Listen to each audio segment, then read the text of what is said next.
जितना बढ़िया विपक्ष नैरेटिव सेट करता है, मुझे लगता है कि अखिलेश यादव जी को आपके पैनलिस्टों में आपको सबसे ऊपर रखना भी चाहिए, क्योंकि आप बहुत शानदार बोलते हैं और नैरेटिव सेट करने के मामले में तो कोई जवाब नहीं। लेकिन चंचल जी, एक बात मैं सवाल पूछना चाह रहा हूं आपको। मैं कह रहा हूं कि भाई आप लोग अब सीजेपी के सहारे क्या मैदान में उतरना चाहते हैं? वो जिसने बनाया वो खुद कह रहा है कि भाई हम पॉलिटिकल नहीं है, आप लोग उसको पॉलिटिकल क्यों बना रहे हैं? भाई छोड़ दीजिए ना। अगर वो जंजीज के लिए है, अगर उसके लिए, वो युवाओं के लिए है, वो सटायर के लिए है, वो देश के उन लोगों के लिए है जो भड़के हुए हैं, जो आक्रोशित हैं, जो पीड़ित हैं, जो प्रताड़ित हैं, तो आप लोग क्यों उसके सहारे आगे बढ़ना चाहते हैं? उसके नाव पर क्यों सवार होना चाहते हैं? सुनिए ना विद्यानाथ भाई, देखिए पीडीए ही सीजेपी है। पीड़ित, दुखित, अपमानित। सुनिए ना विद्यानाथ जी, अब आप हंसेंगे मुझे पता है, अब चाहे तो खुल गई फिर आपकी। सुनिए ना, पीडीए ही सीजेपी है। पीड़ित, दुखित, अपमानित पूरे देश का हर एक व्यक्ति जो आज के समय में सरकार से पीड़ित है। आप बताओ, हमारा नीट का नौजवान 17 लड़के आत्महत्या कर चुके हैं। क्या आपके मुंह से निकला कि जो है धर्मेंद्र प्रधान को रिजाइन नहीं करना चाहिए? क्या आपने ये बोला कि शिक्षा विभाग आज के समय में रसातल में चला गया है? आपने सीबीएसई से लेकर के हमारे जो शिक्षा विभाग में आप देख लीजिए, उत्तर प्रदेश में 27,000 स्कूल बंद कर दिए गए। आपके चैनल पे मैं डिबेट कर रहा था और आपने कहा कि चंचल जी स्कूल बंद नहीं हुए, मर्ज हुए हैं। आपको याद होगा। तो ये सब बातों से लोग तंग आ चुके हैं और हमारे वरिष्ठ पत्रकार साथी बैठे हैं अवधेश जी, और मंद ही मंद मुस्कुरा रहे हैं, क्योंकि जिस तरीके से पूरे देश की आवाम जग रही है, जो कॉकरोचेज हैं वो जग रहे हैं, पीड़ित समाज के लोग जग रहे हैं, जो पीड़ित, प्रताड़ित, परेशान, उल्टे पांव, वही मैं कह रहा हूं कि सिंहासन खाली करो, कॉकरोच आ रहे हैं। चंचल जी, ये बहुत अच्छी बात आपने कही कि इस देश में जो पीड़ित हैं, प्रताड़ित हैं, परेशान हैं, बेरोजगार हैं, उन सबको आप लोगों से कोई लेना देना नहीं है। वो लोग अब जाएंगे सीजेपी के पास, क्योंकि आप तो पीडीए कार्ड लेकर घूम रहे थे कि हम हैं पीडीए, हम हैं पीडीए, हम हैं पीडीए के संरक्षक, हम हैं पीडीए को बचाने वाले, हम इनके दर्द को महसूस करने वाले। लोग चले गए सीजेपी पे की बात हो रही है, कांग्रेस जनता पार्टी पे चले गए लोग। आपके फॉलोअर नहीं बढ़े इतने दिनों में इतने। आपने बीजेपी को बीट नहीं किया, आपने कांग्रेस को बीट नहीं किया, मतलब कमाल हो गया देश में। अभिषेक 10 सेकंड समय दे दीजिए, 10 सेकंड। हाँ, एक सवाल मैं कुछ नहीं कह रहा हूं, अपनी पोल पट्टी आप लोग खुद ही खोल देते हैं। चंचल नहीं, मेरा आप पोल पट्टी आपने बनाए रखिए। सुनिए ना, आप अपनी पोल पट्टी बनाए रखिए, अवधेश जी की बनाए रखिए। मैं कहना चाहता हूं, एक सवाल मेरा है, आखिर में ये बीजेपी के लोग जो है, आखिर में सीजेपी का उन्होंने आईटी हैंडल, मैंने तो अभी कुछ बोला नहीं चंचल जी, बार-बार मेरा ही क्यों डर रही है? क्यों डर रहे? किससे डर रहे हो? मुंह भी नहीं खोला है और आप बार बार मेरा ही नाम ले रहे हैं चंचल जी। अरे भाई अवधेश जी, अक्सर करके आप, मैं देखता हूं कि जो है दरबारी पत्रकारिता में सबसे सर्वोपरि रूप में जाने जाते हैं, और जितना मैं आपको बोलूंगा उतने मोदी जी आपसे खुश होंगे। अभी आप जैसे शुरू करेंगे, आपके साथ तो बराबर बैठता रहता हूं। आपको नहीं लग रहा है चंचल जी, ये बहुत गंभीर बात है। देखिए, एक राजनीतिक पॉलिटिकल पार्टी और इतनी बड़ी पार्टी जो उत्तर प्रदेश में सत्ता में रही है कई सालों तक, आज विपक्ष में बैठी हुई है, उस पार्टी को ये गंभीरता से सोचना चाहिए कि देश में ये जो सोशल मीडिया वाला मूवमेंट शुरू किया गया है, इसकी परिणति, इसका अंजाम, इसका जो रिजल्ट है वो क्या हो सकता है? इसका रिजल्ट सिर्फ पॉजिटिव होगा। आप लोग इस बात को लेकर इतने श्योर कैसे हैं? आपको लग रहा है कि क्या ये जो दिखाई दे रहा है, ये जो हम सोशल मीडिया पर देख रहे हैं पिछले 3-4 दिन से, ये सब कुछ इतना आसान है? तो समाजवादी पार्टी से लोग क्यों नहीं जुड़ रहे थे? आप तो पीडीए का कार्ड लेकर चल रहे थे। आप तो देश भर में घूम घूम कर आप लोग बता रहे थे कि देखिए बीजेपी ने कैसे देश को बर्बाद कर दिया है, प्रधानमंत्री नरेंद्र मोदी ने देश को बर्बाद कर दिया है, लोग बेरोजगार घूम रहे हैं, लोग परेशान घूम रहे हैं, पीडीए प्रताड़ित है, पीड़ित है। पेट्रोल, बिजली, पानी, सड़क, मैं गांव में बैठा हूं दोस्त, बिजली, पानी, सड़क से आगे निकल गया देश। लोग रोड पे खड़े हैं, अब बेरोजगारी में तो कॉकरोच पार्टी ने काम दे दिया ना। अरे सुनिए विद्या जी, जब बेरोजगार कोई बैठा हुआ है, हताश और निराश है, तो इन लोगों को कांग्रेस जनता पार्टी ने काम दे दिया है ना। इन लोगों का एंगेजमेंट बढ़ा दिया। उसने तो कहा ही है, उसका सपोर्टर कौन हो सकता है? और मेंबर जो बोला है आलसी है, कामचोर है, बेरोजगार है और 24 घंटे ऑनलाइन बना रहता है। तो जो लोग अपने को उस श्रेणी में मान रहे होंगे, वही न इनके समर्थक और सदस्य होंगे। तो क्या भारत की पॉलिटिकल पार्टियां, हमारे मित्र योगेंद्र यादव और मनीष सिसोदिया अपने को उसी कैटेगरी में मानते हैं? इनको शर्म नहीं आ रही है कि किस कैटेगरी में हम जा रहे हैं? कि वो कह ही रहा है कि हमारा एक बहुत सीरियस सवाल है। देखिए चंचल यादव जी ने अपनी भड़ास निकाली मुझ पर, आप पर, और उनको निकालना है तो निकालेंगे। हालांकि देखिए मंच तो हमारा ही है, मेरा ही है, न भारत का ही है, लेकिन हम पर ही वो भड़ास निकाल रहे हैं और ये इस देश की खूबसूरती है। अच्छा भी लगता है कि कोई आदमी बैठकर आप पर भड़ास निकाल ले, आप उसको कोई बुरा भला नहीं करे। लेकिन अब देखिए, एक सीरियस बात मैं आपसे पूछना चाहता हूं। आपने जेपी आंदोलन देखा, हम लोगों ने 7 अन्ना आंदोलन देखा, उसके बाद उस मूवमेंट के बाद हमने एक पार्टी को बनते हुए देखा।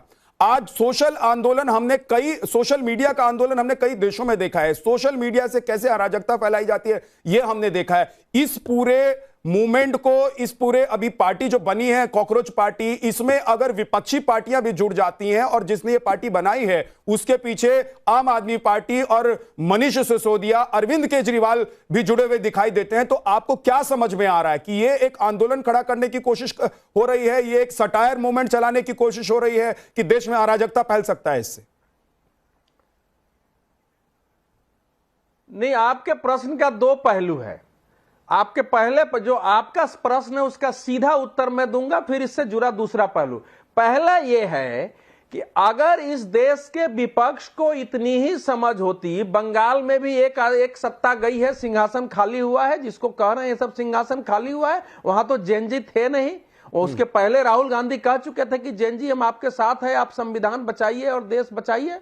अरविंद केजरीवाल जी का आपने सुना दिया, उसके पहले बिहार का जैनजी था, उसके पहले महाराष्ट्र हरियाणा का था, झारखंड को छोड़ दीजिए। तो जो चीज धरातल पर नहीं है उसको आप अगर मान लेंगे कि ये कॉकरोच कह देने से देश के युवा सड़कों पर उतर जाएंगे और हो जाएंगे। अब उनका फॉलोअर जो है इंस्टाग्राम पर 1,30,00,000 से ज्यादा हो गया। बीजेपी का फॉलोअर है 87 लाख। जमीन पर किसके लोग होंगे ज्यादा, ये देखने की जरूरत होती है। तो आपके पास जब दिशा नहीं होती है तो तो कोई एक पत्रकार आए मैं प्रश्न कर देता है, कोई एक अखबार विदेश का भारत को सपेरा बना देता है, वही आप इशू लेके चल पड़ते हैं।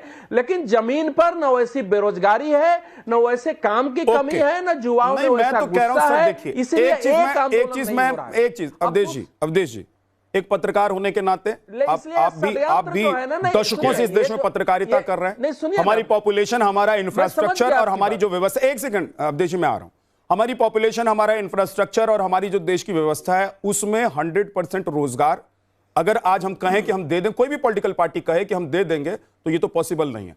तो कुछ लोग असंतुष्ट रहेंगे, कुछ लोग बेरोजगार हैं देश में, उनका गुस्सा भी समझ में आता है। अभिषेक तिवारी जी, आप लोग इस पार्टी के आने से इतने खुश क्यों हैं? मनीष सिसोदिया तो ऐसा लग रहा है कि बेटे ने यूपीएससी कंप्लीट कर लिया है। विद्यानाथ जी, मुझे आपके चैनल पे भाजपा के प्रवक्ता नहीं दिख रहे हैं, मैं तो उन्हीं को ढूंढ रहा हूं। हाँ, कुछ मुखौटे लगा करके भारतीय जनता पार्टी का पक्ष रखने के लिए यहाँ पे बैठे हुए हैं। मुझे लगता है कि आखिर डर किस चीज का है, भारतीय जनता पार्टी को डर किस चीज का है? अगर कोई भी फॉलोअर कम करवा रहे हैं, आप लोग अपील करवा रहे हैं कि फॉलोअर कम हो जाओ भाई, उधर 1 लाख बढ़ गया फिर भी। नहीं विद्यानाथ जी, अगर कोई भी व्यक्ति मांग कर रहा है एक ऐसे व्यक्ति से जिन्होंने कई लाख बच्चों का जीवन बर्बाद कर दिया, कई माओं के सपनों को चकनाचूर कर दिया, कई घर को बर्बाद कर दिया, तो आखिर वो मांग जायज है कि नहीं है? मुझे लगता है विद्यानाथ झा भी इस चीज को सपोर्ट करते हैं कि धर्मेंद्र प्रधान को रिजाइन देना चाहिए, नहीं देना चाहिए। और आज पहली बात थोड़ी ना है, 2021 में भी इन्होंने किया, 2024 में भी इन्होंने किया। बड़ा ही दुर्भाग्य की बात है कि भारतीय जनता पार्टी में जो पेपर लीक करवाता है, जिस मंत्री के अधीन वो मंत्रालय आता है, अगर पेपर लीक होता है, लोगों का सपना चकनाचूर होता है, तो उसको प्रमोशन मिल जाता है। अभिषेक, धर्मेंद्र प्रधान जी को प्रमोशन मिल गया। अभिषेक, और ये भारतीय, आपको पता है, विद्यानाथ जी सुन तो लीजिए, एक सेकंड सुन तो लीजिए अभिषेक जी, मेरी बात सुनिए एक सेकंड, क्योंकि डिबेट आपको पता है, आप रोज आप प्रवक्ता है पार्टी के, आपको पता है कि हम रोज डिबेट पे बैठते हैं, आप भी लगातार आते रहते हैं। मैं एक चीज आपको बताना चाह रहा हूं कि आपको पता है मैंने लगातार ये छात्रों के मुद्दे पर, पेपर लीक पर खूब डिबेट भी किए हैं और खूब शोज भी किए हैं। उस पर आप लोग जब आते हैं बोलते भी हैं, मैं कभी रोकता भी नहीं हूं। लेकिन आज हम बात कर रहे हैं इस कॉकरोच पार्टी की। मैं पूछना चाह रहा हूं कि कॉकरोच पार्टी एक सटायर पार्टी के तौर पर, जो इसके फाउंडर हैं वो कह रहे हैं कि दीपिके की हमने इसको बनाया है, हमारा पॉलिटिकल कोई लेना देना है नहीं। आप लोग क्यों इतना खुश हो रहे हैं? आप लोगों को कौन सी संजीवनी मिल रही है?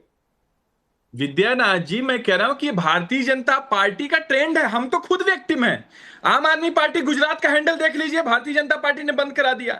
मध्य प्रदेश का देख लीजिए, बंद करा दिया। पंजाब का इन्होंने बंद करा दिया। तो भारतीय जनता पार्टी से जो भी सवाल पूछता है, इसी तरीके से या तो उसको एंटी नेशनल करने का काम, मनीष सिसोदिया जो शाबाशी दे रहे हैं वो विक्टिम होकर दे रहे हैं, रोते रोते आंखों से आंसू बहाते हुए दे रहे हैं। नहीं विद्यानाथ जी, आप भी समझिए कि कोई न कोई पहले किसी भी पार्टी से जुड़ा होता है। अभिजीत दीपके तो खुद ये मान रहे हैं कि आम आदमी पार्टी से भूतपूर्व में जुड़े हुए थे। इसमें समस्या क्या है? अगर अभिजीत दीपके ने कोई ट्विटर हैंडल बना करके सवाल पूछ रहे, क्या वो सवाल जायज है कि नहीं है? धर्मेंद्र प्रधान को इस्तीफा देना चाहिए कि नहीं देना चाहिए? सवाल यह है अभिजीत दीपके किस पार्टी से जुड़े थे, यह मुद्दा नहीं है। मुद्दा यह है कि 22 लाख बच्चों का जीवन बर्बाद करने वाला धर्मेंद्र प्रधान क्या इस्तीफा देना चाहिए, उसको नहीं देना चाहिए? सवाल यही तो सवाल वहां पर जो लोग पूछ रहे हैं उन सवालों पर सवाल है ही नहीं। सवाल यह है कि ये विपक्ष इतना लामबंद होकर इतना खुशी और इतना जश्न क्यों मना रहा है? विपक्ष को इतना मजा क्यों आ रहा है? विपक्ष को मजा क्या इस बात में नहीं आता कि आम आदमी पार्टी कोई आंदोलन खड़ा कर देती, समाजवादी पार्टी कोई आंदोलन खड़ा कर देती, कांग्रेस पार्टी कोई आंदोलन खड़ा कर देती और देश का एक बड़ा वर्ग उनके साथ जुड़ जाता, 2 दिन में 4 दिन में 8 मिलियन 20 मिलियन 50 मिलियन फॉलोअर्स उनकी पार्टी के हो जाते, तो मजा आता कि विपक्ष ने क्या कर दिया है। लेकिन एक कॉकरोच पार्टी आई है और उसने जो किया और उस पर जो चल रहा है उस पर आप लोग वाहवाही मना रहे हैं, तो संदेह हो रहा है। विद्यानाथ जी, कॉकरोच जनता पार्टी जो सोशल मीडिया पे बनी है, ना तो भाजपा की है, ना तो आम आदमी पार्टी, ना कांग्रेस की है, हर एक उस बच्चे की है जिसको बर्बाद भारतीय जनता पार्टी लेता हूं मैं सर, पूछ लेता हूं। मेरे साथ 2 बच्चे जेनजीज हैं, मैं इनको बच्चा नहीं कहूंगा, इसलिए बच्चा नहीं कहूंगा क्योंकि आज के जो जेनजीज हैं वो बच्चे हैं नहीं। कौन है वो बहुत कम उम्र में समझदार हो जाते हैं। पहले बच्चे स्कूल से निकलने के बाद समझदार होते थे, थोड़ी समझ उनकी बढ़ती थी, आजकल बच्चे स्कूल में ही समझदार हो जाते हैं। रुक जाइएगा अवधेश जी, आ रहा हूं 1 सेकंड आपके पास। अपराजिता, आपको लग रहा है कि ये जो एक प्लेटफॉर्म आया है, इस प्लेटफॉर्म से किसी को, आप जैसे बच्चों को न्याय मिल सकता है? आपको लग रहा है ये जो प्लेटफॉर्म आया है ये एक सिर्फ सटायर है? आपको लग रहा है कि इसमें कोई पॉलिटिकल पार्टी है नहीं? और अगर है भी कोई, ये लोग जो जुड़ रहे हैं, जिनको मैं दिखा रहा हूं, बता रहा हूं, इनको जुड़ना चाहिए कि नहीं जुड़ना चाहिए? पहली बात तो मेरा ये कहना है कि भी आप इतनी देर से बात कर रहे हैं अभिजीत दीपके जी की, जो वो खुद एक्सेप्ट कर रहे हैं कि वो आम आदमी पार्टी से। मेरा सिर्फ इतना कहना है, वो आम आदमी पार्टी से हो या बीजेपी से हो, आप ये देखिए कि 4 दिन के अंदर ही अंदर इंस्टाग्राम पे, सिर्फ 4 दिन के अंदर, मैं बोल रही हूँ, मैंने कल वो पेज फॉलो किया है और मैंने दूसरे दिन देखा 10 मिलियन जब थे फॉलोअर्स तब मैंने फॉलो किया था, और आज मैंने सुबह देखा 20 मिलियन, 19.6, और जैसे मैं यहाँ आई तो देखा मैंने 20 मिलियन। आप ये देखिए, उन्होंने तो बोल दिया कि मैंने मजाक में ये पार्टी बनाई है, पर आप ये देखिए उस पार्टी से जुड़ कौन रहा है? हम जैसे बच्चे, वो 22 लाख बच्चे जो नीट पेपर अभी लीक हुआ है, आप ये देखिए। हम फिर उसमें कहेंगे कि इसमें सिस्टम की गलती या किसी की भी गलती हो, आप ये देखिए ना कि इससे भविष्य किसका खराब हो रहा है, हम जैसे आम बच्चों का।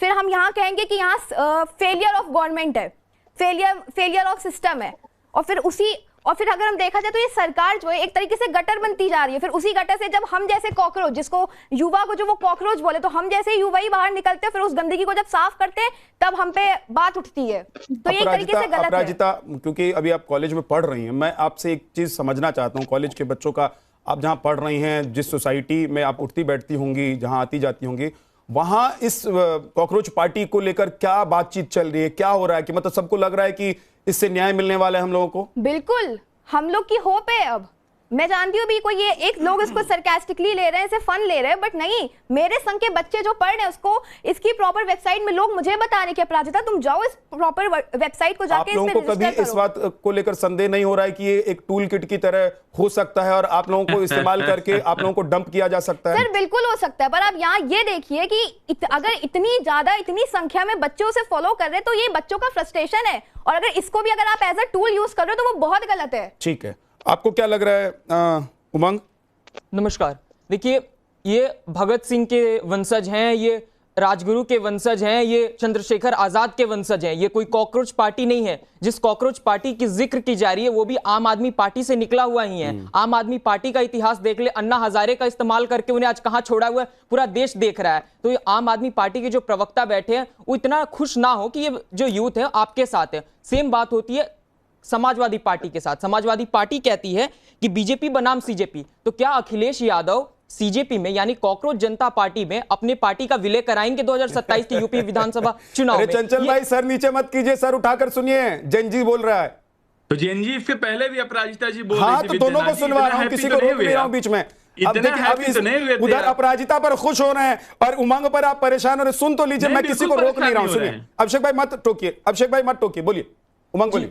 2027 के जो यूपी विधानसभा चुनाव, क्या उसमें अखिलेश यादव अपने पार्टी का विलय समाजवादी पार्टी का जो है वो कांग्रेस और जो भी तमाम इंडिया गठबंधन है वो सीजेपी में करने वाले कि नहीं, एक बार आप इसका जवाब दे देते सर।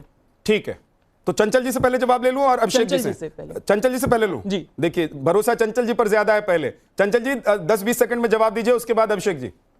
नहीं देखिए, उमंग निश्चित तौर से ये मेरे छोटे भाई समान है। उसके बाद अपराजिता का सवाल लेकर जाऊंगा नवीन जिंदल जी के पास। सुनिए, हाँ। सीजेपी का जो विजन है वही विजन हमारे पीडीए समाज का विजन है। वही हम लोग शिक्षा, चिकित्सा, बिजली, पानी, सड़क और समाजवादी पार्टी 2012-17 में ये काम चंचल भाई यहीं पर फंस जा रहे हैं आप। आपने जो सीजेपी का विजन है वही पीडीए का विजन है, तो पीडीए का विजन लोगों को क्यों समझ में नहीं आएगा? सीजेपी का विजन समझ में आ गया भाई, ये विजन है। लेकिन भारतीय जनता पार्टी, सुनिए ना, आपको याद होगा समाजवादी पार्टी के समय में नारा था, अगर उमंग बाबू अगर कभी लोहिया से लेके पीजीआई केडीएमसी कहीं पे आप जाओगे जहां आपको इलाज की जरूरत पड़ेगी, समाजवादी लोगों ने काम किया है। आदरणीय मुख्यमंत्री जी तो केवल गटर बना रहे हैं। नगर निगम, आपको जो लखनऊ के मेयर की वित्तीय अधिकार छीन लिए इसलिए गया क्योंकि बताओ 2 साल से ऊपर हो गए जो है चुनाव हुए, वहां पे समाजवादी पार्टी के लोगों के साथ भेदभाव देखो आप, नौजवानों के साथ भेदभाव देखो आप। तो यही लोकतंत्र की जो है, लोकतंत्र को कुचलने का काम बीजेपी कर रही है। इसीलिए कॉकरोचेज यानी हम समाजवादी लोग, बेकर देखा जाए जिस दिन ये जो बयान आया था कि युवा कॉकरोच है, सच में हर एक स्वाभिमानी युवा का, 27 के यूपी विधानसभा चुनाव में आप कितने प्रतिशत युवाओं को टिकट देने वाले समाजवादी पार्टी से, पहले ये बता दीजिए कि आप 25 से 30% आरक्षण देंगे युवाओं को? आप आरक्षण दीजिएगा 27 के इलेक्शन में? 2014 में जब महामानव शपथ लिए थे प्रधानमंत्री जी, तो रेलवे में 17 लाख एम्प्लॉय थे, आज केवल 11 लाख बचे हैं। उसके सवाल का जवाब दीजिए, बाकी सवाल जवाब तो मैं आपसे करूंगा। आरक्षण दीजिएगा, चंचल जी ऐसे मत कीजिए प्लीज, वो जेनजी है, नाराज हो जाएगा तो इस बार नेशनल टीवी पे 27 में चुनाव में लड़ना आप लोगों को। महामानव कहिए या कुछ भी कहिए, आप उनके नरेंद्र मोदी से आपकी व्यक्तिगत परेशानी है, दुश्मनी, आप उनको कहीं और साझा कीजिए। वो देश के प्रधानमंत्री, तो कम से कम यहाँ पर उनका सम्मान से नाम लीजिए। मैं तो मुझे लगता है कि मैं नॉन बायोलॉजिकल हूँ, आपको पता नहीं क्या ये बात? तब मैंने बच्चे से लड़ रहे हैं, बताइए अब ये स्थिति हो गई है क्या? पहले पत्रकार से लड़िए, फिर बच्चे से लड़िए। भाई आप लोग पत्रकार और बच्चे से लड़ते रह जाएंगे, इधर बीजेपी फिर से क्लीन स्वीप कर जाएगी। रुक जाइए एक सेकंड।